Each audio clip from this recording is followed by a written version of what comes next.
Salary से income कमाते हो, हाउस प्रॉपर्टी से रेंटल इनकम है, इंटरेस्ट इनकम है, डिविडेंड की इनकम है, शेयर मार्केट से इनकम है, एफ एंड ओ से इनकम है, इंट्राडे से इनकम है, long term short term capital gain से इनकम है, प्रॉपर्टी बेचने से आपको इनकम हुई, या किसी भी प्रकार की कैपिटल असेट को सेल करने से आपको इनकम हुई है। हर प्रकार की इनकम आप ITR3 के अंदर दिखा सकते हैं। और ITR3 का कंप्लीट ऑनलाइन फाइलिंग वीडियो आप लोग देखिए। कॉमर्स हब की एप्लीकेशन को जरूर डाउनलोड करिए ताकि आप practical ITR filing, income tax, GST, balance sheet finalisation और अकाउंटिंग के कोर्सेज के लिए साथ ही साथ में इस चैनल को जरूर सब्सक्राइब करिए, पूरा वीडियो देखिए ताकि आप कंप्लीटली लाइव ITR3 कैसे फाइल करते हैं वो प्रैक्टिकली सीख सके।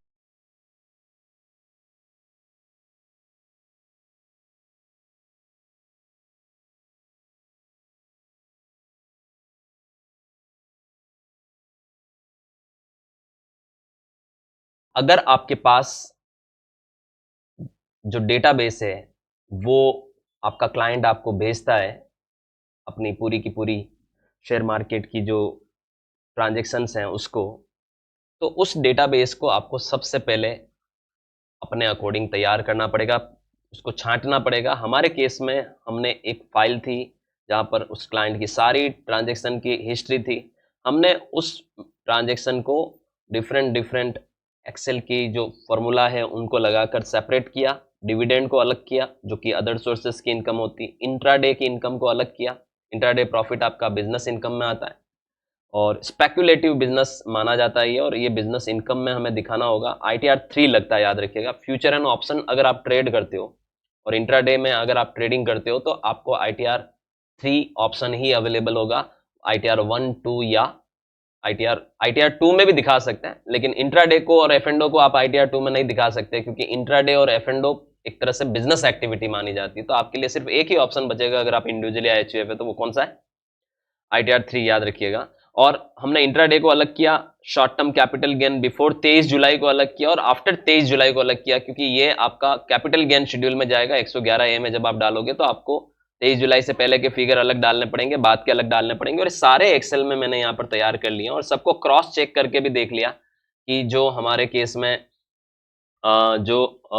ये पूरा जो डेटाबेस भेजा गया है एक व्यक्ति के द्वारा पूरे साल भर में जो ट्रेडिंग हुई है उससे उसने 16,61,000 रुपये जो कमाए हैं शॉर्ट टर्म कैपिटल गेन और इंट्राडे में और डिविडेंड के रूप में, तो ये हमें अपना ITR में रिपोर्ट करना होता है। यहाँ पर मैंने आपको जैसा कि बोला कि आप छुपा नहीं सकते, कई सारी इनकम आपके AIS में रिफ्लेक्ट करती है और ये है AIS जो आपके सामने दिख रहा है। और मैंने यहाँ पर आपको AIS बता दूं, फाइनेंशियल ईयर आप देख सकते हैं यहाँ पर आपका 24-25 का AIS है, 25-26 में।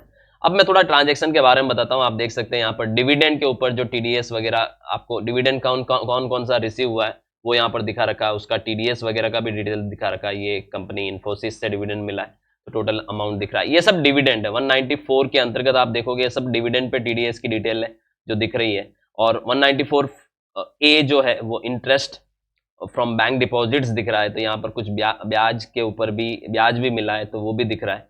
और साथ ही साथ में यहाँ पर SFT ट्रांजैक्शन में भी आप देखिए, SFT में भी नजर आते हैं। SFT 15 में डिविडेंड इनकम आपकी नजर आ रही है। और उसके अलावा ये AIS है व्यक्ति का जिसमें सारी जानकारी होती है। SFT 16 में आपकी इंटरेस्ट इनकम दिख रही है सेविंग बैंक अकाउंट पर, ठीक है। और उसके अलावा अगर हम थोड़ा और नीचे जाएं, SFT 16 में ये देखिए टर्म डिपॉजिट की भी, यानी आपकी FD वगैरह पे भी इंटरेस्ट की इनकम आपको दिख रही है। तो ये ऑटोमेटिक जब आप ITR फाइल करने जाओगे तो आपको वहां पर रिफ्लेक्ट होती हुई दिखेगी, आप इनको छुपा नहीं सकते। और SFT 17 में आपने जो लिस्टेड इक्विटी शेयर्स बेचे हैं उनकी सेल दिख रही है और उनकी सेल की वैल्यू भी दिख रही है। आप देख सकते हैं यहाँ पर ये टोटल सेल वैल्यू है, ठीक है। और मैंने आपको पिछली क्लास में ये भी बताया था कि बेसिकली आप जो भी काम करोगे शेयर मार्केट पे वो सारा काम आपको ऑटोमेटिकली आपके AIS में रिफ्लेक्ट करेगा। ये रिफ्लेक्ट कर रहा है, लेकिन मैंने ये बताया था कि जरूरी नहीं कि वो मैच करे। कई बार कई सारा डेटा रिफ्लेक्ट करता भी नहीं है, तो उस केस में आपको एग्जैक्टली PNL रिपोर्ट लेनी होगी अपने ब्रोकर से और उसी के आधार पर अपना ITR फाइल करना होगा। तो हम वही करेंगे, बट मैं आपको ये सिर्फ इसलिए बता रहा हूँ कि आप छुपा नहीं सकते इस तरीके की इनकम। अगर आप छुपाओगे तो नोटिस के लिए भी आपको तैयार रहना पड़ेगा। तो ये हम दिखा रहे हैं और हम दिखाएंगे। ITR3 के लिए चलते हैं सीधे सीधे। अभी देखिए मैंने आईडी में ओपन कर रखा है, आईडी में लॉगिन कर रखा है और इनकम टैक्स रिटर्न फाइलिंग में गया हूं। असेसमेंट ईयर हमने लेना है 25-26 ले लिया हमने असेसमेंट ईयर, ठीक है। और मोड ऑफ फाइलिंग में अब हम ऑनलाइन में जा रहे हैं। अभी आपको मैं ये भी बता दूं कि चारों के चारों जो इंडिविजुअल के लिए जो रिटर्न होते हैं ITR 1 से लगाकर ITR 4 तक, वो चारों रिटर्न अभी ऑनलाइन में अवेलेबल हो चुके हैं। तो आप ITR 3 को ऑनलाइन फाइल कर सकते हैं, इसलिए मैंने ऑनलाइन लिया। यहां से कंटिन्यू करता हूं और अब मैं यहां पर सबसे पहले स्टार्ट न्यू फाइलिंग करता हूं। कई बार क्या होता है कि आप फाइल करते करते बीच में रुक जाते हैं किसी कारण से, तो वो डेटा आपका सेव रहेगा, अगले दिन आके आप उसको रीस्टार्ट कर सकते हैं वहां से। तो यहाँ पर आपके पास कोई सेव्ड डेटा तो है नहीं, तो ऐसे केस में आपको बिल्कुल न्यू फाइलिंग करनी है। स्टार्ट न्यू फाइलिंग पे क्लिक करते हैं हम। एक्सेल मेरे पास डेटा है और मैं इसको आधार मानते हुए सारा काम करूंगा, ठीक है। तो आप ध्यान से देखिएगा कि किस तरीके से हम इसको काम करने वाले। अब आप कौन हो साहब? आप एक इंडिविजुअल के लिए फाइल कर रहे हैं, ठीक है, और 1966 एज है, मतलब 1966 उनकी डेट ऑफ बर्थ है बेसिकली। तो अभी कितना चल रहा है? 2025 चल रहा है, तो कितने साल के हो गए आप बताओ गिन के, जल्दी जल्दी गिनना, ठीक है। इंडिविजुअल 1966 से 2026, बंदा कितने साल का हो जाएगा? 60 साल, है ना। अभी 59 ईयर का है, मतलब सीनियर सिटीजन में नहीं आया इस साल, और वो नॉर्मल सिटीजन की स्लैब में रहेंगे। ओल्ड में आप जाओगे तो ये इम्पैक्ट पड़ता है बेसिकली, न्यू में तो पड़ता भी नहीं है ये, और हम न्यू में ही ITR फाइल करने वाले हैं, ठीक है। तो नई स्लैब जो 115 BAC जो कंपलसरी है उसमें ही हम जाएंगे और इसको हम लोग दिखाने वाले हैं। अब आप समझिए, ये जो आपका ITR फॉर्म यहाँ से पिक करना होता है आपको, ठीक है। तो ये चारों फॉर्म यहाँ पर नजर आ रहे हैं। आपके लिए कौन सा एलिजिबल है? आपके पास बाकी सारे ब्लॉक्ड है आपके लिए। 1 और 4 तो आप जा नहीं सकते, STCG की इनकम है। और 2 में आप इसलिए नहीं जा पा रहे हो क्योंकि आपने इंट्राडे की एक्टिविटी कर ली। इंट्राडे नहीं किया होता तो आप 2 में भी जा सकते थे। तो ऐसे केस में आप ITR 3 में जाएंगे और प्रोसीड विथ ITR 3 करते हैं, ओके करते हैं और लेट्स गेट स्टार्टेड पे क्लिक करते हैं। सबसे पहले जब ITR 3 में आप एंट्री लेते हो, ITR 3 सबसे बड़ा रिटर्न माना जाता है, याद रखिएगा। तो आपके सामने आपसे कुछ सवाल पूछे जा रहे हैं यहाँ पर, ठीक है। तो जो क्वेश्चन ये पूछे जा रहे हैं उसमें ये बता रखा है हमें कि भाई एग्जामिशन लिमिट से कम तो इनकम नहीं है। नहीं, टैक्सेबल, देखिए आप taxable income is more than basic exemption limit. ये रीजन है भरने का, या फाइलिंग किसी और रीजन की वजह से कर रहे हो, या अदर कोई रीजन है, तो आप यहाँ पर जनरली, मैं तो जैसे taxable income is more than basic exemption limit, क्योंकि आपकी इनकम 16-16.5 लाख के आसपास की तो शेयर के ट्रांजैक्शन से ही है, इंक्लूडिंग इंट्राडे, और उसके बाद आपकी डिविडेंड की इनकम भी है, फिर ब्याज की इनकम भी जुड़ेगी, तो ऑब्वियस सी बात है टैक्सेबल इनकम आपकी ज़्यादा ही हो रही है।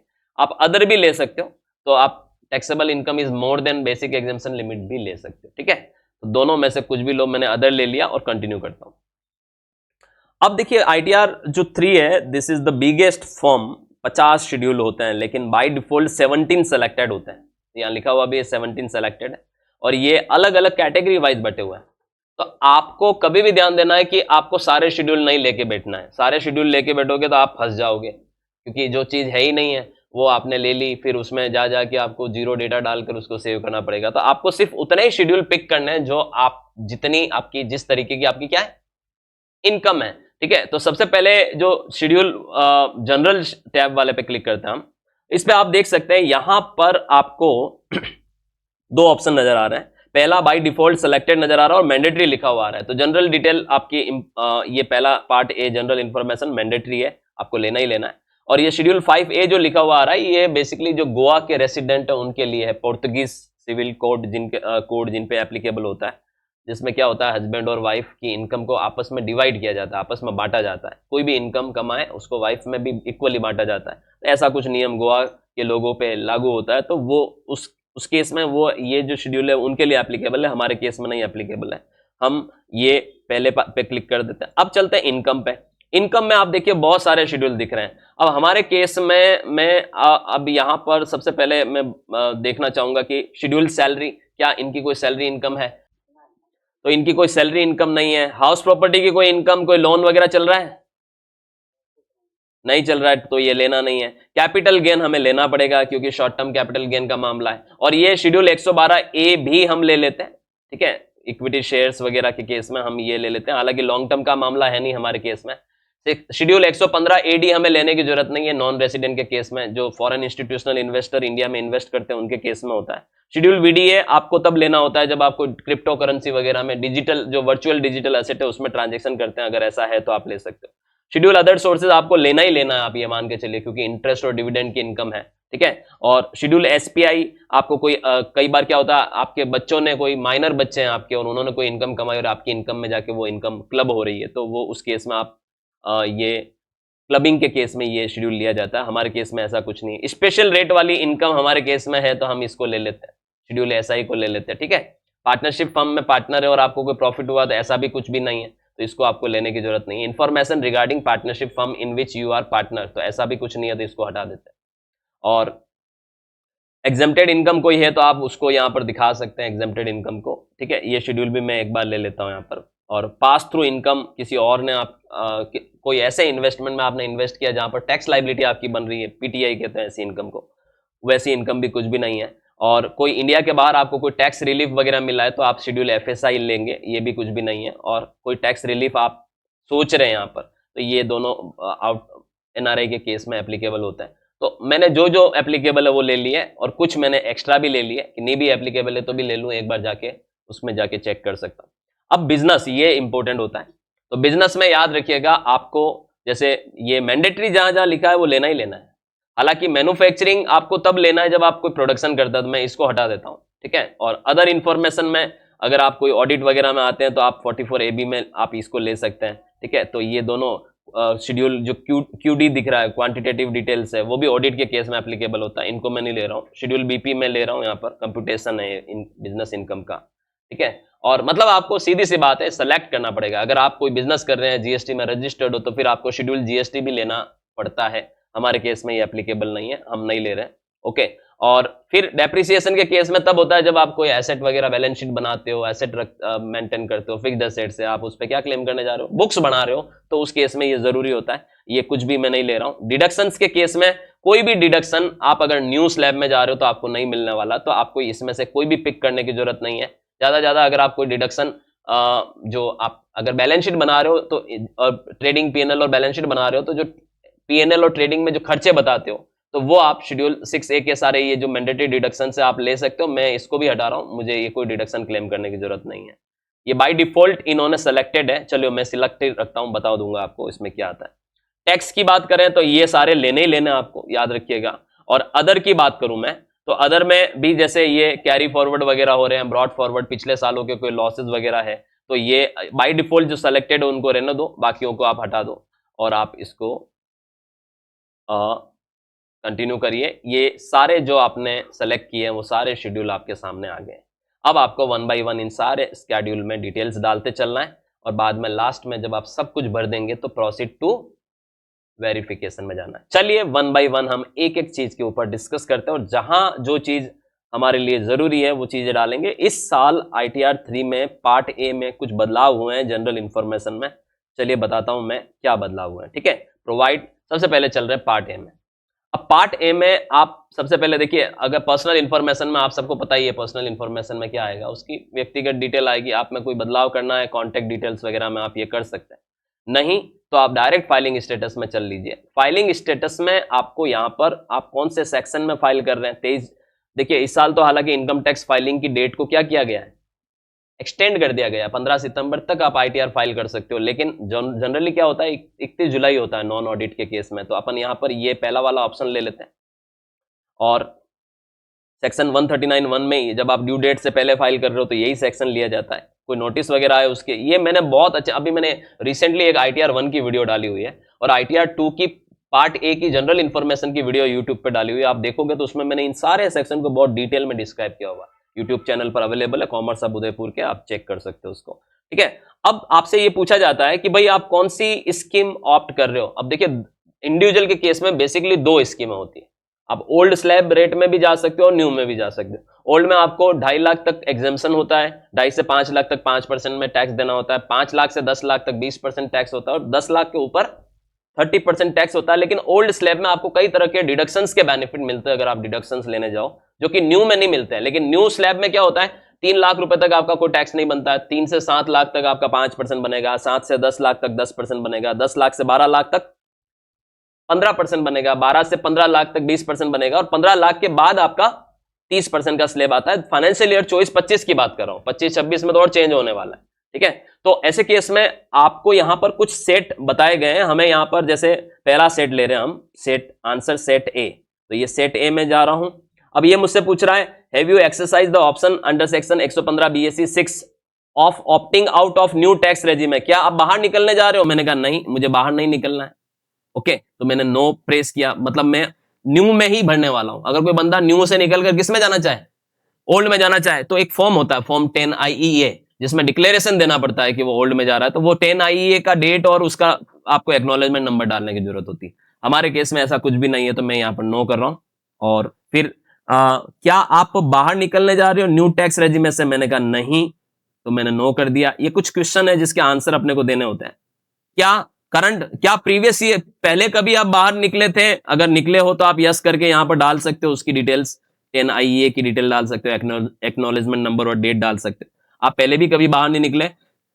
और क्या नई टैक्स रेजिम में से इस साल बाहर निकलने जा रहे हो? मैंने कहा नो, तो ये भी नो करने की जरूरत है। वैसे भी इसको वहां नो कर दिया, तो यहां तक आपको आने की जरूरत नहीं है। और अब आप यहां से सीधे सीधे अपने आप को रेसिडेंट बता दीजिए, और यहां से आप बता दीजिए कि जनरली आप कितने दिन इंडिया में स्टे किए हैं। तो ये तो हम तो एक भी दिन बाहर नहीं गए, तो उस केस में हम पहली कंडीशन को ही ले लेते हैं कि 182 दिन से ज्यादा आप इंडिया में रहे हो। और कुछ ये जो क्वेश्चंस होते हैं आपसे पूछे जाते हैं, और ये आप ज्यादातर केसेस में आप इनको पढ़ पढ़ के जवाब दे सकते हो कि क्या आपके ऊपर पुर्तगीज सिविल कोड एप्लीकेबल होता है, क्या आप 115H का बेनिफिट लेने जा रहे हैं, क्या आपका रिटर्न कोई रिप्रेजेंटेटिव एसएससी भर रहा है, क्या आप किसी कंपनी में डायरेक्टर रहे हुए हैं, क्या किसी पार्टनरशिप फर्म में पार्टनर रहे हुए हैं, तो आप इसको यस नो कर सकते हैं। क्या आपके पास किसी कंपनी के अनलिस्टेड इक्विटी शेयर हैं, ठीक है। ये सारे ऑप्शंस आपको यहाँ पर एक्सरसाइज करना है। क्या आपके पास कोई ऐसी इनकम आती है जो कन्वर्टिबल फॉरेन एक्सचेंज में आती हो, क्या आप एक FPI हैं, ओके। और अगर आपके पास कोई लीगल एंटिटी आइडेंटिफायर जो 50 करोड़ से ऊपर रिफंड क्लेम करने जा रहे हो, तो ये नंबर डालना जरूरी होता है। तो ऐसे कुछ भी नहीं है, तो हमने सब में नो कर दिया। अब हम चलते हैं ऑडिट इंफॉर्मेशन में।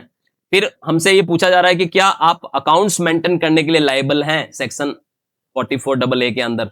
देखिए, मैं जिस एसएससी का यहाँ पर आपको रिटर्न बता रहा हूं, ये एसएससी एक रिटायर्ड पर्सन है, कुछ नहीं करते हैं, खाली ट्रेड करते रहते हैं शॉर्ट टर्म में, स्विंग ट्रेडिंग करते हैं। इनका मेनली नेचर क्या है? Swing trading. अगर मैं पूरे साल भर में इनकी एक्टिविटी देख रहा हूँ, एक्सप्लोर कर रहा हूँ, देखिए मैं एक आपको यहाँ पर एक PDF और ओपन करता हूँ, जिससे आपको और ज्यादा क्लैरिटी के साथ मैं ये चीजें एक्सप्लेन कर पाऊँ।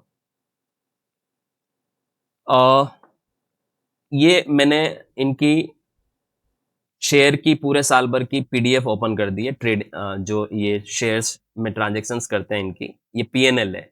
SBI सिक्योरिटी में इनका डीमेट अकाउंट है, और ये 1 अप्रैल से 2024 से 31 मार्च 2025 तक की ये पूरी इनकी PDF है, और इसमें इनकी पूरी एक्टिविटीज यहाँ पर आपको देखने को मिलेगी। स्पेशली ये जो रिपोर्ट आपको यहाँ पर आप देख रहे हो, साल भर में इन्होंने 12,60,96,हजार रुपए के आसपास के सिक्योरिटीज खरीदे, और 12,77,57,हजार के आसपास में सेल किए। और इनको पूरे साल भर में जो ग्रॉस प्रॉफिट निकल कर आया, दिस इज कॉल्ड टर्नओवर। इसे कहते हैं हम टर्नओवर। क्या कहते हैं? टर्नओवर।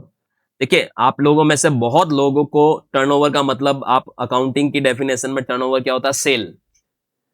जैसे आज मैं कोई व्यापार कर रहा हूं, मेरी 5 करोड़ की सेल हुई पूरे साल भर में, तो मैं उसको क्या मानता हूं? टर्नओवर। लेकिन जब आप एफएनडो और इंट्राडे की बात करते हो, जहां पर आप शेयर मार्केट की बात करते हो, तो खरीदना बेचने को टर्नओवर नहीं कहा जाता।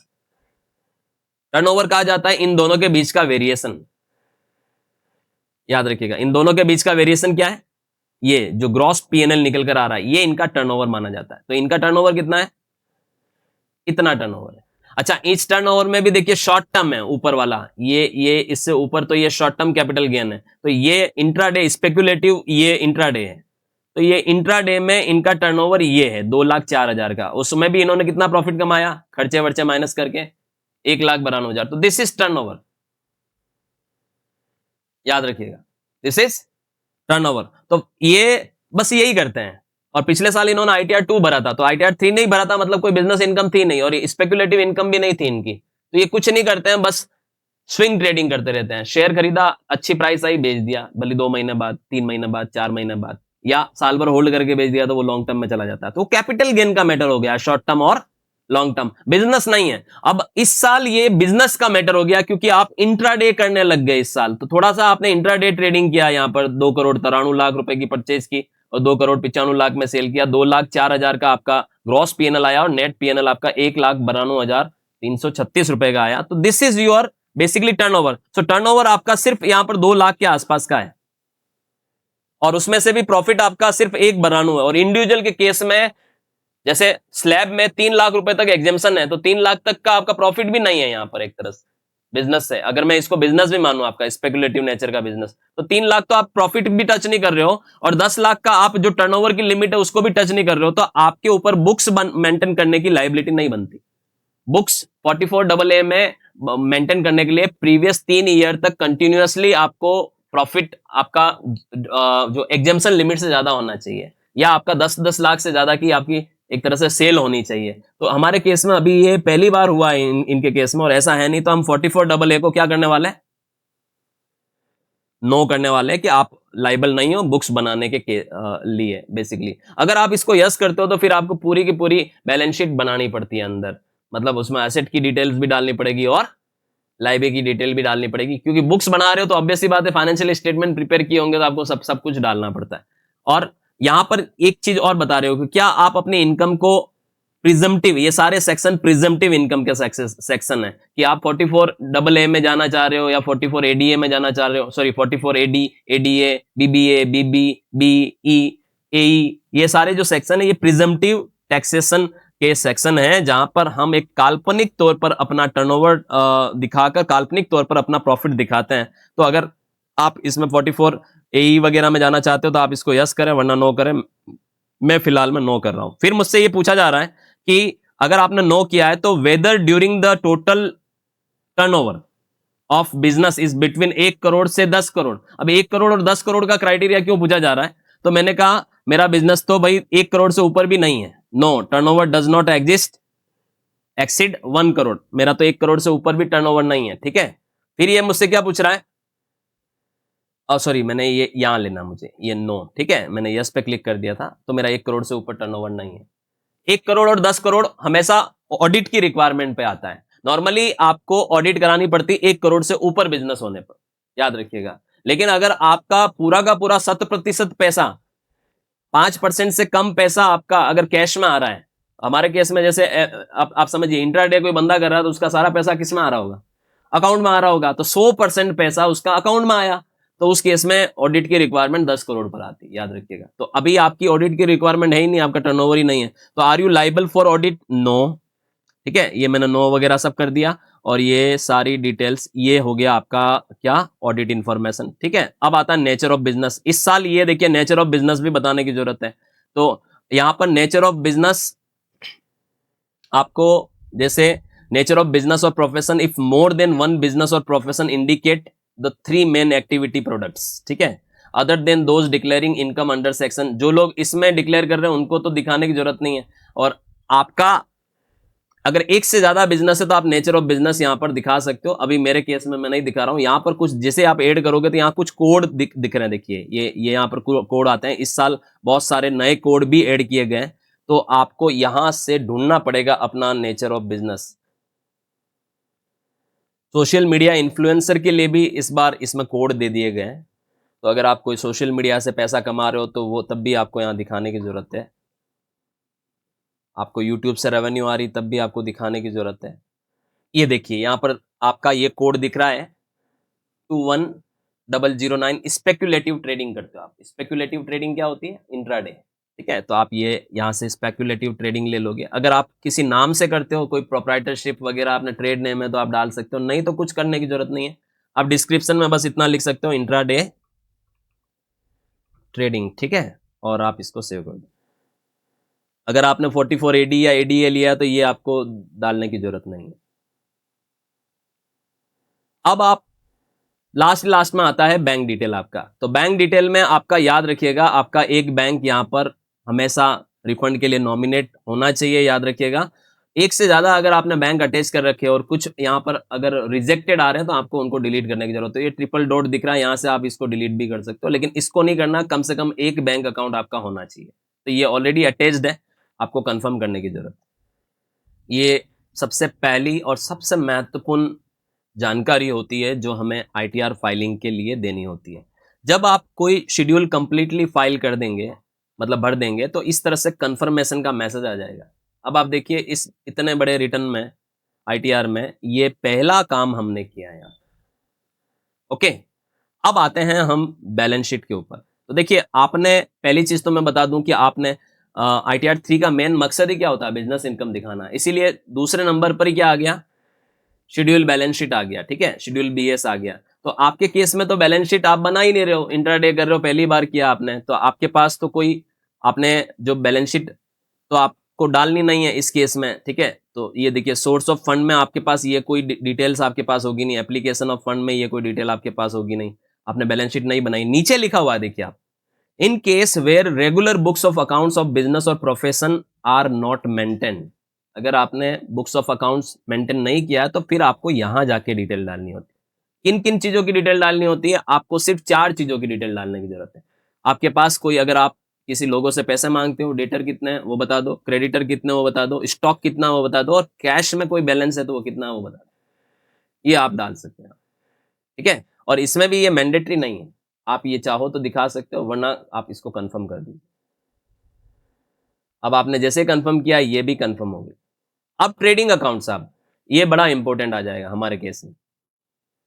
अब क्या आप नॉर्मली कोई, देखिए ट्रेडिंग अकाउंट में भी आप ध्यान दीजिए, नॉर्मल बिजनेस कर रहे हो तो फिर आपको वही सेल दिखाना पड़ेगा, revenue from operation, closing stock डालना पड़ेगा, ओपनिंग स्टॉक डालना पड़ेगा। बुक्स अगर आपके पास है तो देख देख के सारा चढ़ा सकते हो, अदरवाइज आप यहां से आगे बढ़िए, आगे बढ़िए, बिल्कुल लास्ट में जाइए। देखिए ये यहां पर आप देख सकते हैं, यहां पर 12A और 12B में टर्नओवर फ्रॉम इंट्राडे ट्रेडिंग। अब ये टर्नओवर कौन सा साहब, तो ये इंट्राडे ट्रेडिंग का टर्नओवर आप ये डाल दीजिए, ग्रॉस पीएनएल जो दिख रहा है, ये कौन सा वाला,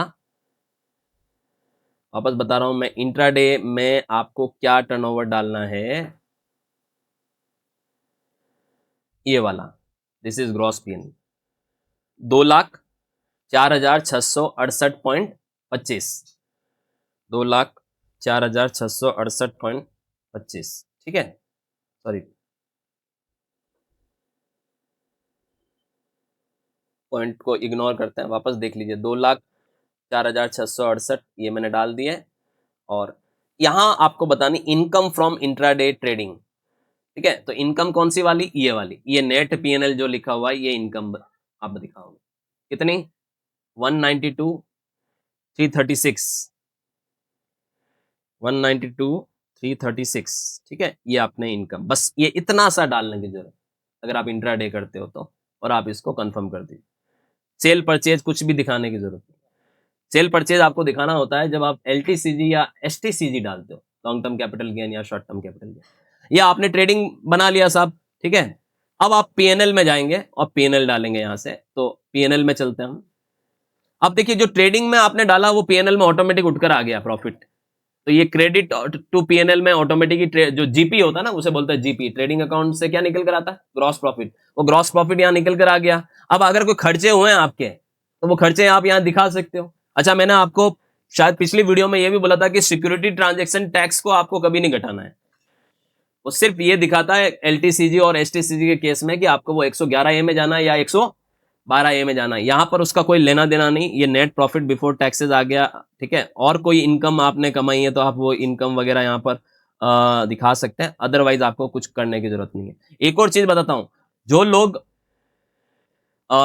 एफएनडो करते हैं, स्पेक्युलेटिव एक्टिविटी करते हैं, वो लोग यहां पर डालेंगे अपने एफएनडो का टर्नओवर, यहां पर डालेंगे और उसका ग्रॉस प्रॉफिट यहां डालेंगे।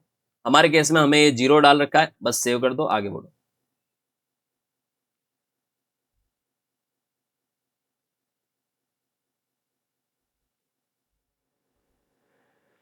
अब आप देखिए, ट्रेडिंग और पीएनएल दोनों आ गए। ठीक है, पीएनएल को वापस ओपन कर रहा हूं।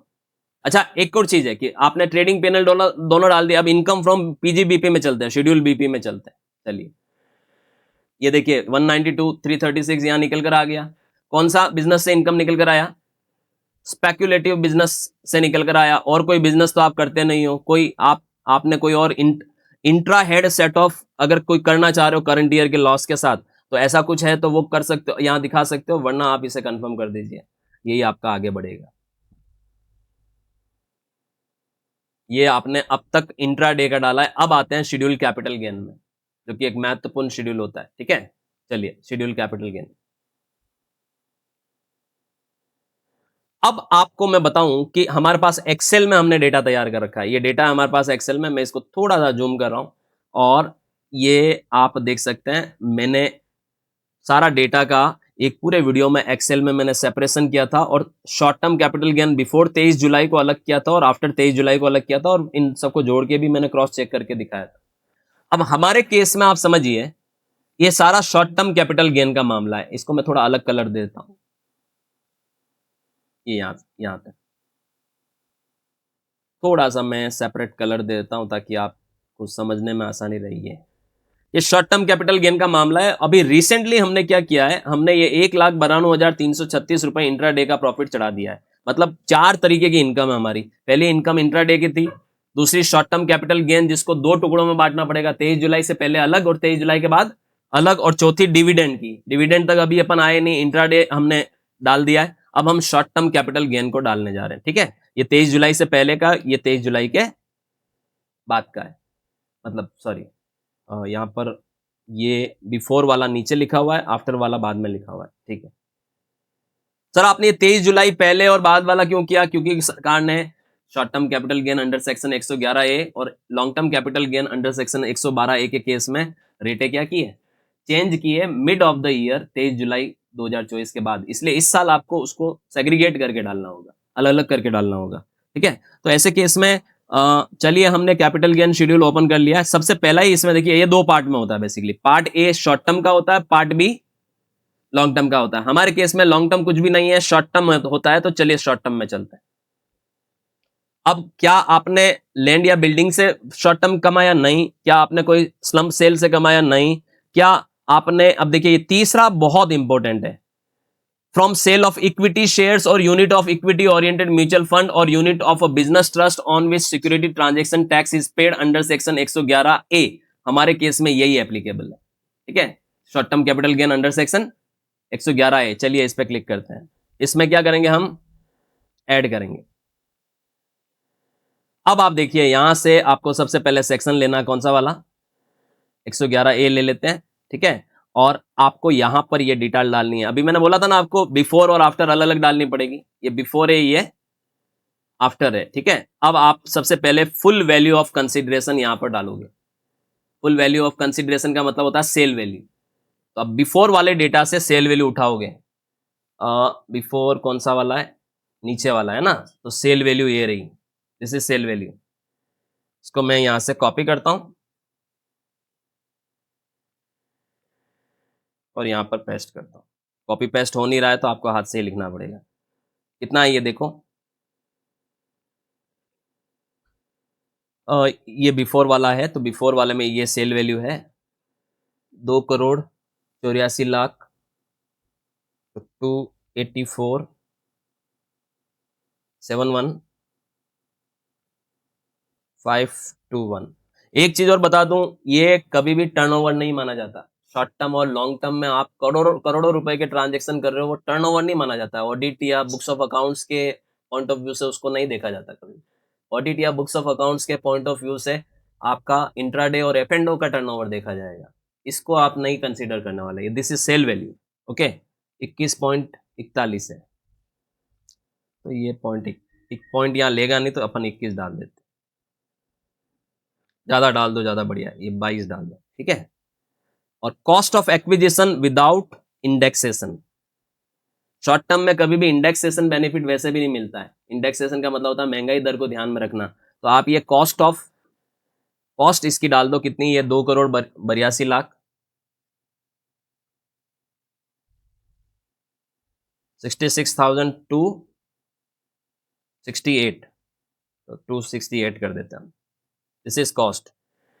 शेयर के केस में इंप्रूवमेंट वगैरह तो होता नहीं है, कोई एक्सपेंडिचर ऑलरेडी, ये जो नेट प्रॉफिट अपन निकल कर आ रहा है, ये ऑलरेडी सारे एक्सपेंसेस कटा के आया है, तो ये जो नेट प्रॉफिट हम डालेंगे ये ऑलरेडी सारे एक्सपेंसेस कटा के आएगा, ठीक है। तो ये देखिए जैसे आपने सेल में से परचेज वैल्यू माइनस की, ये 2,05,254 आ रहा है, ये 2,05,254 ऑलमोस्ट पॉइंट में डिफरेंस आ सकता है, आ रहा है। इसी तरह से आपको एसटीसीजी आफ्टर 23 जुलाई डालना है, तो आफ्टर 23 जुलाई ये वाला, ये तीनों फिगर ऊपर वाला, इसको मैं अलग कलर देता हूं, ये 23 जुलाई के बाद वाला फिगर है, ये वो शीट है,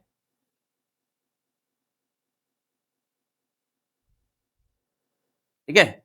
अब इस केस में हमें क्या करना है, इस केस में भी हमें थोड़ा कंसीडर करना है। जैसे सबसे पहले सेल वैल्यू डालनी है, तो सेल वैल्यू आपकी 6,97,00,000, ये यहां पर मैं डाल दूंगा, एक मिनट,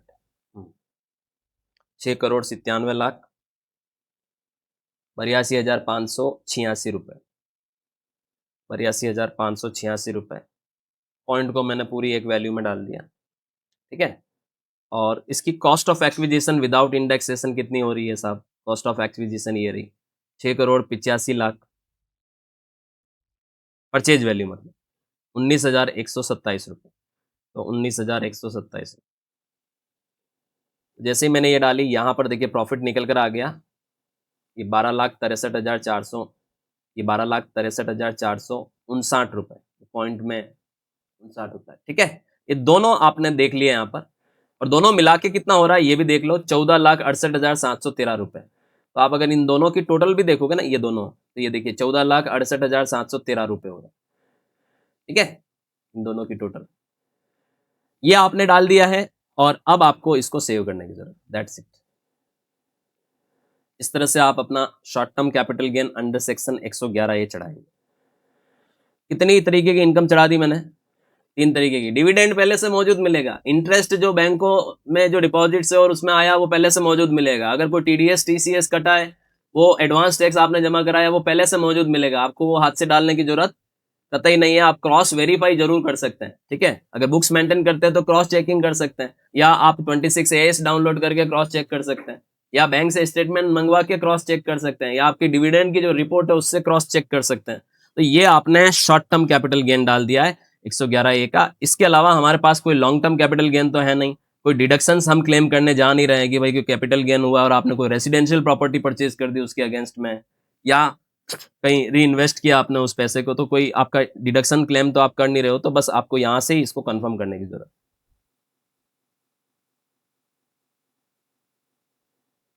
ये शेड्यूल CGB आपका क्लियर हो गया। शेड्यूल 112 ये आपको देखने की जरूरत नहीं होती है, ये लॉन्ग टर्म के केस में होता है, बट फिर भी मैं इसको ओपन कर देता हूँ, ठीक है, और ओके कर देता हूँ। और अभी मेरे को इसको कुछ करने की जरूरत नहीं है, इसको कंफर्म कर देता हूँ। अब चलते हैं शेड्यूल अदर सोर्सेज में। अदर सोर्सेज अभी यहां नजर आएगा आपको, डिविडेंड और इंटरेस्ट वगैरह, आप देखिएगा। जितने शेड्यूल लिए सबको ओपन करके आपको सेव करना पड़ेगा। लिए मतलब आपको उनको सम्मान तो देना पड़ेगा ही पड़ेगा। अब आप देखिए अदर सोर्सेज में आपकी इनकम निकल कर आ रही है ऑटोमेटिक 1,31,609 रुपए। सर ये कैसे आई, चलिए देखते हैं कैसे आई। आगे बढ़ते हैं और आगे बढ़ते हैं। इसको यहां से ही देखने की जरूरत है कि कैसे आई, इस पे क्लिक करते हैं। ये देखिए डिविडेंड ऑटोमेटिक आ गया 89,200। आप देखिए ये डिविडेंड ये रहा, यहाँ पर सिर्फ 87,994 ही दिख रहा है, जबकि यहाँ पर डिविडेंड कितना दिख रहा है। तो ये ऑटोमेटिक लेता है सॉफ्टवेयर, 26AS से उठाता है। तो जो आपको रिपोर्ट दी गई हो सकता है उसमें से कुछ डिविडेंड वहां रिपोर्ट में रिफ्लेक्ट नहीं हो रहा है, तो आपको यहां कोई छेड़छाड़ नहीं करनी। इंटरेस्ट भी ऑटोमेटिक सॉफ्टवेयर ले रहा है, आपको लेने दो। हाँ, इसके अलावा अगर आपकी कोई अदर इनकम है अदर सोर्सेज में, तो वो आप यहां पर दिखा सकते हो। जैसे कोई आपने ऐसी कोई इनकम है जो आपकी 26AS में या AS में रिफ्लेक्ट नहीं कर रही है, आपने कोई रेंट वगैरह मशीनरी प्लांट बिल्डिंग वगैरह पे मिला है ओकेजनली, तो आप यहां पर दिखा सकते हो। अगर नहीं है तो आप छोड़ दो इसको, कुछ करने की जरूरत नहीं, सेव करो। 1,31,609 रुपए आपकी अदर सोर्सेज की इनकम, ठीक है।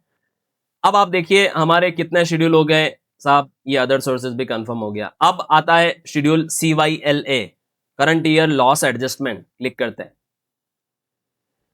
आपने अभी जितना भी डिटेल डाला उसके अनुसार तो आपका कोई लॉस तो किसी भी हेड में हो नहीं रहा है। ऑटोमेटिक ये ऐसे शेड्यूल होते हैं जो सॉफ्टवेयर ऑटोमेटिक निकाल के दे देता है। जैसे सैलरी भी होती है, हाउस प्रॉपर्टी होती, बिजनेस, अदर बिजनेस कोई इनकम होती है, किसी बिजनेस में लॉस होता है, कहीं स्पेकुलेटिव इनकम का कोई लॉस आ रहा होता है, तो ये सॉफ्टवेयर ऑटोमेटिक एडजस्ट कर लेता। अभी हमने जो डाला है उसके मुताबिक आप देखिए, मैं बताता हूँ आपने कौन कौन सी इनकम बताई। आपने स्पेकुलेटिव इनकम इंट्राडे में बताई कितनी, 1,92,336 रुपए की, ये भी इनकम है, ध्यान देना, क्या है, इनकम है। करंट ईयर में कोई लॉस आया ही नहीं कहीं पर भी। शॉर्ट टर्म कैपिटल गेन 15% वाला दिखाया आपने, इतना 15% वाला कैसे, कौन सा वाला, 23 जुलाई से पहले वाला, ये इतना 2,05,000 का। शॉर्ट टर्म कैपिटल गेन 20% वाला दिखाया, कितना, 23 जुलाई के बाद वाला 12,63,000 का, जो आपने डाला वही डेटा यहां आ रहा है। और एक और यहां पर है 1,31,609 रुपए, वो किसमें, अदर सोर्सेज में, डिविडेंड और इंटरेस्ट। ये 4 प्रकार की इनकम दिखाई है, कहीं किसी हेड में लॉस नहीं था। अगर होता और अगर नियम अनुसार वो लॉस किसी दूसरी इनकम से एडजस्ट हो पाता तो ऑटोमेटिकली इस शेड्यूल में आपको एडजस्टमेंट देखने को मिलता। नहीं है, कंफर्म करो। Current year loss adjustment, CYLA कहते हैं इसको, ठीक है। आगे बढ़ते हैं। ऑलमोस्ट हम अब देखिए, ये आता है brought forward losses of earlier year, पहले के कोई ईयर में लॉसेस हुए हैं वो आगे कैरी फॉरवर्ड होकर, ब्रॉड फॉरवर्ड होकर आए हैं क्या, देखते हैं। अब देखिए, ये तो करंट ईयर की इनकम दिख रही है मुझे सारी की सारी, ठीक है, ये करंट ईयर की इनकम दिख रही है। इधर से कोई भी ऐसा लॉस यहाँ ब्रॉड फॉरवर्ड होकर नहीं आया है जो कि यहाँ पर दिखे। तो ये भी ऑटोमेटिक सॉफ्टवेयर करता है काम, ठीक है, तो आप इसको कंफर्म कर दीजिए, आगे बढ़िए। उसके अलावा यहां पर detail of losses to be carry forward for future, ठीक है। तो अब इस साल कोई ऐसा लॉस जो इस साल एडजस्ट नहीं हो पाया, आप आगे के लिए क्या करने जा रहे हो, कैरी फॉरवर्ड करने जा रहे हो, CFL इसको कहते हैं। इसको भी ओपन करो, ऐसा भी कोई मामला यहां पर नहीं है, तो हम इसको यहां से क्या कर देते हैं, कंफर्म कर देते हैं। जहां कुछ नहीं है वहां आपको ओपन करके उसको क्या करने की जरूरत है, कंफर्म करने की जरूरत है। और schedule AMTC tax credit computation under section 115 JC, ऐसा भी कुछ भी नहीं है इस केस में भी। पिछले कुछ सालों की कोई क्रेडिट आप लेने जा रहे हो, नहीं साहब, आपने इसको सेव कर दिया। ये आपने अननेसेसरी कुछ शेड्यूल लिए थे तो अब आपको उसको ओपन करना ही पड़ेगा। अब शेड्यूल SI स्पेशल रेट वाली कोई इनकम क्लिक करता है।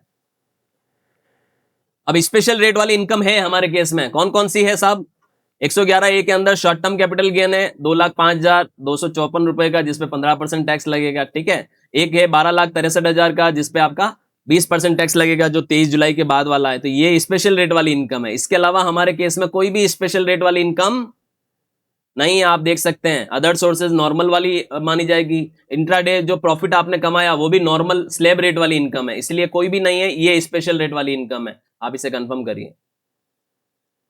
इसके बाद हम चलते हैं ये डिडक्शंस के ऊपर। तो डिडक्शन तो आप न्यू स्लैब में वैसे भी कोई क्लेम नहीं कर पाओगे, तो कुछ विशेष प्रकार के डिडक्शन इसमें जा नहीं पाओगे। जैसे आप कोई पेमेंट किया, आपने ATC वगैरह के डिडक्शन क्लेम करने जा रहे हो, ये ओल्ड में मिलते हैं सारे, तो आपको इसको ऐसे ही कंफर्म करना है, ठीक है। और फिर अगर अपन चलते हैं शेड्यूल EI एग्जेम्प्टेड इनकम कोई है, तो कोई भी एग्जेम्प्टेड इनकम आपने नहीं कमाई है, ठीक है, तो आप इसको यहां पर 0 कर दीजिए, कंफर्म कर दीजिए। फिर आता है आपका schedule tax deferred on ESOP, ये होता नहीं है हमारे केस में, है नहीं, लेकिन ओपन करके आपको इसको सेव करना पड़ेगा। एम्प्लॉयज स्टॉक ऑप्शन प्लान के अंतर्गत आपको कंपनी ने कोई शेयर ऑफर की है, अपन इसको कंफर्म कर देते हैं। ये बहुत डिटेल में पढ़ने वाली चीजें हैं एक एक शेड्यूल को, ठीक है। जब आप ITR भरने बैठते हो तो आप इतना डिटेल में गो थ्रू नहीं करते, क्योंकि आपके पास जो है आप बस उसी को देखते हो, जो नहीं है उसको नहीं देखते हो। लेकिन जब आप पढ़ाई करने के मकसद से, सीखने के मकसद से रहते हो, तब आपको ये सारी चीजें, देखिए इसमें मैं बैक टू समरी कर लेता हूँ, ये मैंने लेना ही नहीं था, ठीक है, कोई बात नहीं। अब हम यहाँ से ये कंप्यूटेशन ऑफ टोटल इनकम पर चलते हैं। ये देखिए ऑटोमेटिक ही निकल कर आ गई। सैलरी आपके पास है नहीं, हाउस प्रॉपर्टी आपके पास है नहीं, PGBP में आपकी इनकम निकल कर आ रही कितनी, 1,92,336 रुपए। कैपिटल गेन आपका निकल कर आ रहा है, ठीक है। पूरी डिटेल आप यहाँ से देख सकते हो कि भाई वो कौन सी इनकम है PGBP में। कैपिटल गेन में भी आप देख सकते हो कौन कौन से रेट वाली है, ठीक है। और अदर सोर्सेज में आपका ये निकल कर आ रहा है। टोटल मिला के आपकी 17,92,658 रुपए की इनकम, ठीक है, 17,92,658 रुपए की इनकम। करंट ईयर में कोई लॉसेज हुए नहीं तो वो माइनस हो जाते, वरना तो आपका balance after set of current year losses भी 17 लाख की आ रहा है। कोई लॉसेस पिछले साल के आके यहाँ एडजस्ट हुए हैं, ऐसा भी कुछ मामला नजर नहीं आ रहा है। तो कुल मिलाकर ये हमारी इनकम है 17,92,658 की। इसमें से 14,68,713 रुपए की इनकम स्पेशल रेट वाली। स्पेशल रेट वाली मतलब इस पे फ्लैट रेट से टैक्स लगेगा 15 और 20%, और बाकी की जो इनकम है वो स्लैब रेट वाली, याद रखिएगा। तो स्लैब रेट वाली इनकम आपकी ये रही 3,23,945 रुपए वाली। ये स्लैब रेट में कौन कौन सी इनकम है? अदर सोर्सेज वाली, डिविडेंड, इंटरेस्ट और इंट्राडे प्रॉफिट। ठीक है, और आप इसको क्या करें, कंफर्म कर दें।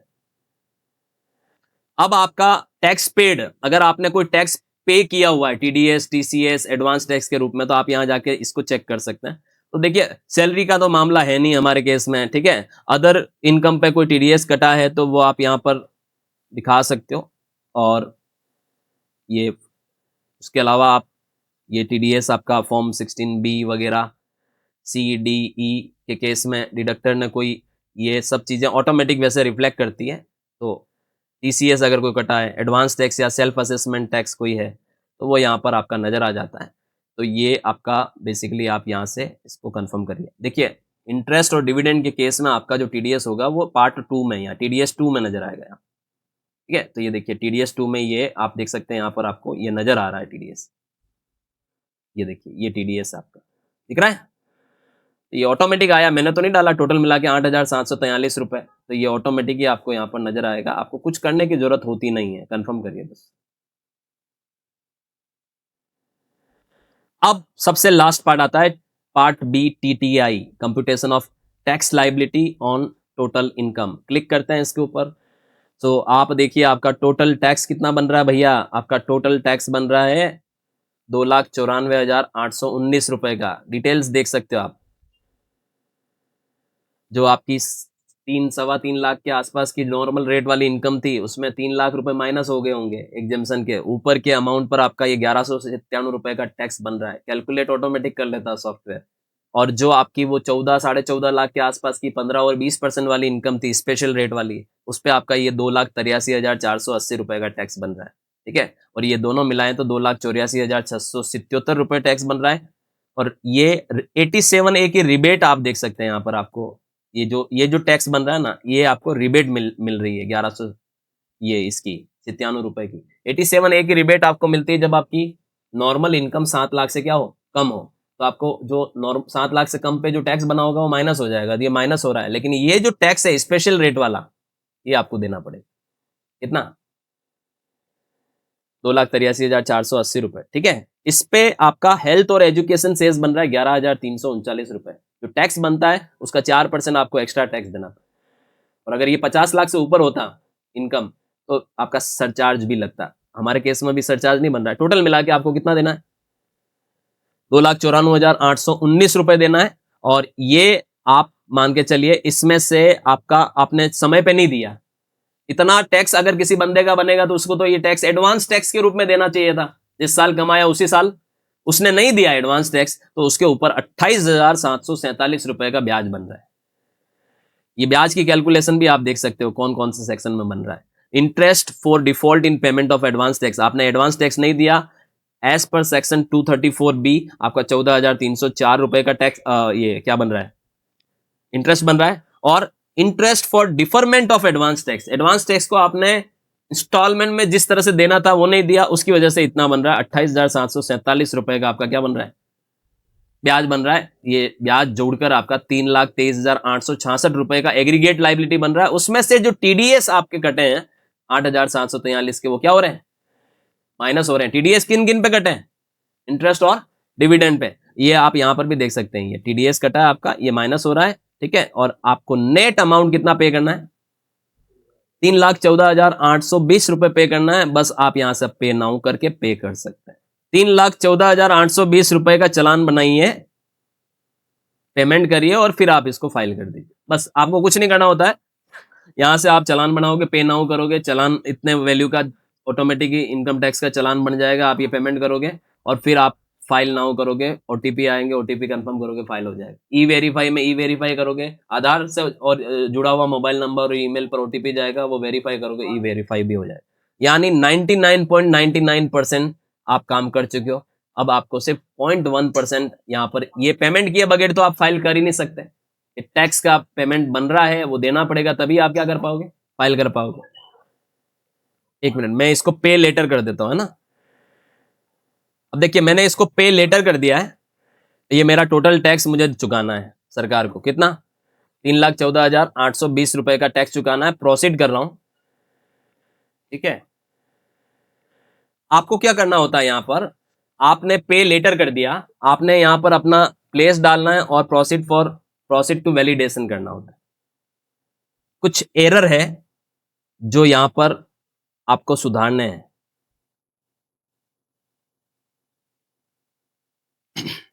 एक तो सिटी टाउन डिस्ट्रिक्ट में minimum 1 character required.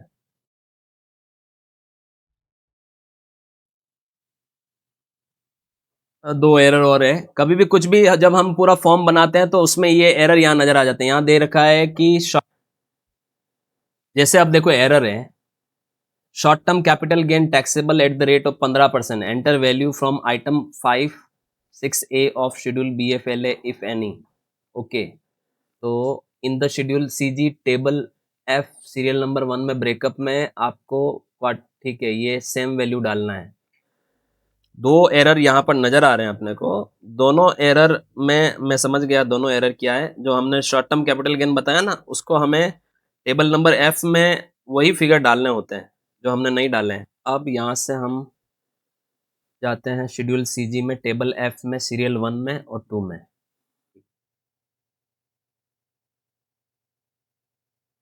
Table F ये रही लास्ट में, ठीक है। इसमें हमें ये फिगर डालने होते हैं 15% वाले में और 20% वाले में। तो पहले हम ये देखते हैं कि ये जो शॉर्ट टर्म कैपिटल गेन हमने डाला, ठीक है,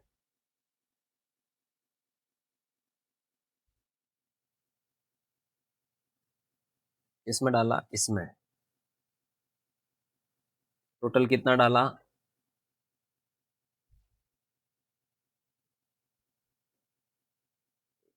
इसका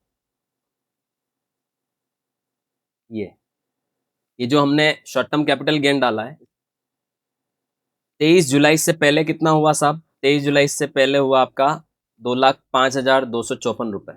ये देखो 2,05,254 रुपए। तो ये आपको क्या करना होता है, टेबल नंबर F में 15% वाला है ना, ये हम यहाँ पर डाल देंगे।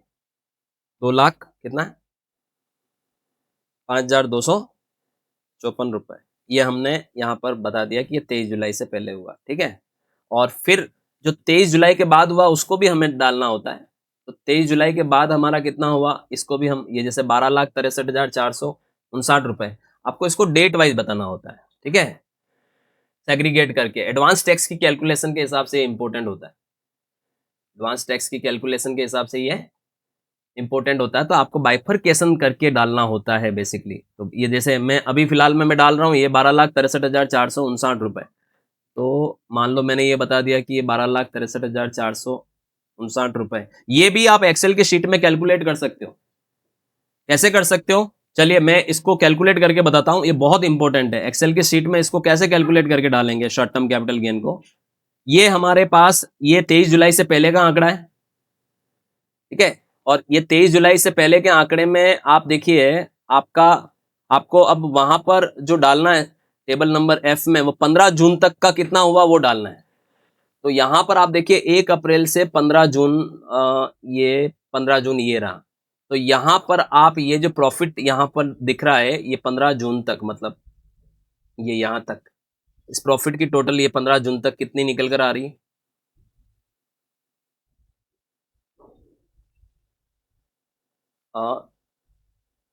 11,705 रुपए, ठीक है, 11,705 रुपए। तो आप यहां पर क्या करो, 11,705 रुपए डालो, ठीक है। और 15 जून से लगाकर 23 जुलाई तक, तो ये 15 जून से 23 जुलाई तक ये रहा, ये 19 जून है ना, 19 जून से लगाकर 23 जुलाई तक आपका टोटल कितना प्रॉफिट निकल रहा है,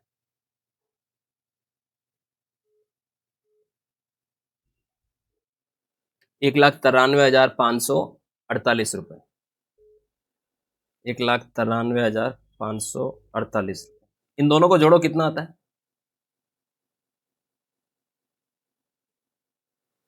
ये टेबल नंबर एफ है शेड्यूल कैपिटल गेन की। इसमें आपको अपना कैपिटल गेन ऐसे डेट वाइज डालना पड़ेगा। इसी के आधार पे एडवांस टैक्स पे जो इंटरेस्ट कैलकुलेट हो रहा है वो इंटरेस्ट इसी के आधार पे कैलकुलेट होगा। तो ये दिखाना बहुत जरूरी होता है। हाँ, 2,05,253 आप यहाँ क्रॉस चेक कर लो। ये 54 हो रहा है, तो 1 रुपया आप यहाँ पर किसी भी तरफ बढ़ा दो। तो यहाँ बढ़ा देता हूं मैं, ये 1 रुपया इधर बढ़ा दो। ये तो हो गया आपका 15% वाला। अब आपको कौन सा डालना है? 20% वाला। तो आप 20% वाली टेबल में चले जाओ, ये वाली 23 जुलाई के बाद वाली। इसमें आप अब देखिए, इसमें आपको सबसे पहले देखना पड़ेगा कौन सी डेट। 16 जून से लगाकर 15 सितंबर तक, 15 सितंबर तक का डेटा देखना आपको। 15 सितंबर तक का डेटा देखना है। इसको मैं थोड़ा जूम आउट कर रहा हूँ, जूम आउट कर रहा हूँ, ठीक है। 15 सितंबर तक, तो ये देखिए ये प्रॉफिट मैं निकाल रहा हूँ यहाँ से। 15 सितंबर तक का प्रॉफिट आपका ये यहाँ तक, ये 6 सितंबर तक, ठीक है। इसके बाद 16 ही आ रहा है डायरेक्ट। ये प्रॉफिट हो रहा है आपका कितना? प्रॉफिट ही है, हाँ प्रॉफिट ही है। 8,53,621 रुपए। तो आप यहाँ पर डाल दोगे 8,53,621 रुपए, ठीक है। फिर कहां तक देखना आपको इसके बाद?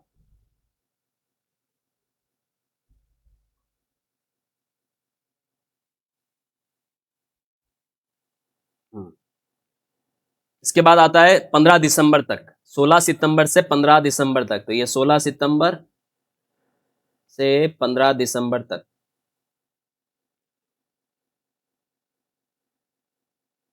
यहाँ तक 12 दिसंबर तक 2,35,448 रुपए, 2,35,448 रुपए, ठीक है। फिर आता 15 मार्च तक। तो ये 16 दिसंबर से 15 मार्च तक कितना होता है? ये यहाँ तक ये होता है आपका 9,88,000, सॉरी 98,886 रुपए, 98,886 रुपए, ठीक है। और फिर होता है 16 मार्च से 31 मार्च तक। ये लास्ट कॉलम जो दिख रहा है आपको, ये यहाँ से लगाकर ये 17 मार्च से लगाकर ये 25 मार्च तक आपका हो रहा है 75,503 रुपए, 75,503 रुपए। अब इन तीनों को, चारों को जोड़ो, कितना? ये बहुत इंपॉर्टेंट कैलकुलेशन है। Table F schedule capital gain में आपको बाइफरकेशन करके डालना पड़ेगा। एडवांस टैक्स के ऊपर जो इंटरेस्ट है वो जो कैलकुलेट होकर आएगा वो इसी के आधार पर कैलकुलेट होकर आएगा। तो ये चारों को जोड़ के कितना आया?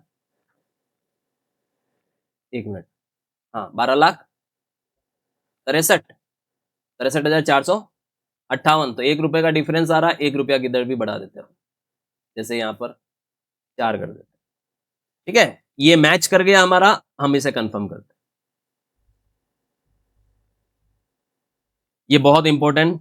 अब आप प्रोसीड टू वेरिफिकेशन पे चलिए, सेलेक्ट करते हैं, प्रोसीड टू वैलिडेशन पे चलते हैं। वैलिडेशन सक्सेसफुल, एक भी एरर नहीं है हमारे इस केस में। यहां तक आ गए, दैट्स इट। अब आप जेसन को डाउनलोड करिए। जैसे ये आपने जेसन डाउनलोड कर ली, ठीक है। और आप यहां से प्रीव्यू भी कर सकते हैं इसको। आपने अपना पूरा का पूरा आईटीआर तैयार कर लिया है। अब खाली पेमेंट करना है और मैं डाउनलोड प्रीव्यू, ये देखिए ये जो प्रीव्यू है ना, ये हम पूरा हमारा रिटर्न अभी हमें प्रीव्यू होगा यहाँ से, ठीक है। डाउनलोड प्रीव्यू कर रहा हूं मैं,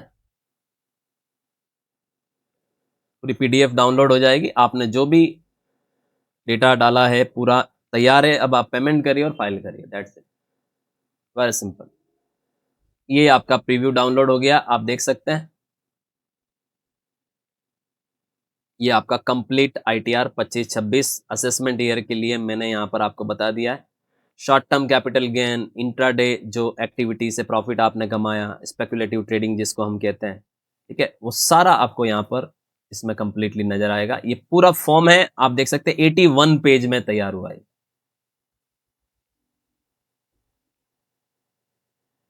ऑलराइट, तो इस तरीके से आप अपना आईटीआर फाइल कर सकते हैं, बिना किसी मिस्टेक के आप आईटीआर फाइल कर सकते हैं। और कंप्लीटली आपको सारे शेड्यूल को डिटेल में लर्न करना है। आईटीआर 2 और आईटीआर 3, 1, 4 सबके वीडियो अवेलेबल है, कंप्यूटेशन के भी वीडियो अवेलेबल है, फाइलिंग कोर्स के भी वीडियो अवेलेबल है, कॉम्बिनेशन में भी अवेलेबल है।